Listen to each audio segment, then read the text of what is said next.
Question number 10 में ये कहते हैं कि वी हैव अ अम्ब्रेला।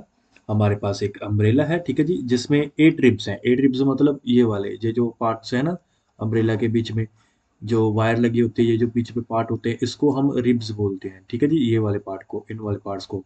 तो इसमें एक अम्ब्रेला में 8 रिब्स हैं टोटल, ठीक है जी। और सभी रिब्स जो हैं वो इक्वली स्पेस्ड हैं, जैसे कि यहाँ पे फिगर में शो किया गया है। अब ये बोलते हैं कि अज्यूम करो कि अम्ब्रेला एक फ्लैट सर्कल है, जैसे कि ये बताया हो ना कि अज्यूम, लेट्स अज्यूम कि अम्ब्रेला एक फ्लैट सर्कल बना देगी उसकी। तो जो सर्कल का रेडियस निकल के आएगा, ठीक है, रेडियस ऑफ द सर्कल, वो इन्होंने बता रखा है कि that is 45 centimetre. Now we have to find out area between two consecutive ribs. देखो, अगर आप दो रिब्स लोगे, मान लो आपने ये वाली रिब ले ली, ठीक है, एक ये वाली रिब ले ली।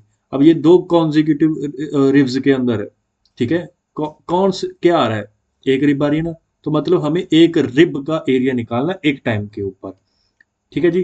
तो अभी हमने एक रिब का एरिया निकालना है। रिब का एरिया कैसे होगा, तो हम लिखेंगे यहाँ पे एरिया ऑफ रिब, ठीक है। एरिया ऑफ रिब कैसे आएगा, देखो, अगर आप इसको एज ए सर्कल मान रहे हो तो रिब आपके पास क्या बन रहे हैं, रिब आपके पास बन रहे हैं सेक्टर्स। क्या बन रहे हैं, सेक्टर्स।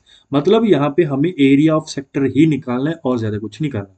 तो फॉर्मूला क्या था हमारे पास, फॉर्मूला था हमारे पास, फ्रैक्शन निकालो, उसको मल्टीप्लाई कर दो एरिया ऑफ द सर्कल के साथ, है ना।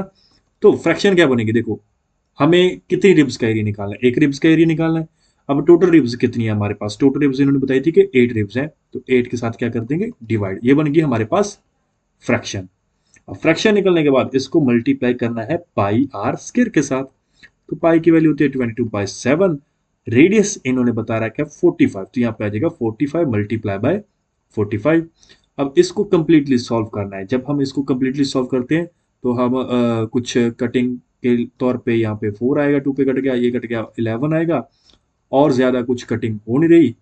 तो 7 4 से नीचे आ गया हमारे पास 28, ऊपर क्या आएगा हमारे पास, इन सबको मल्टीप्लाई करना पड़ेगा, 11 45 एंड 45।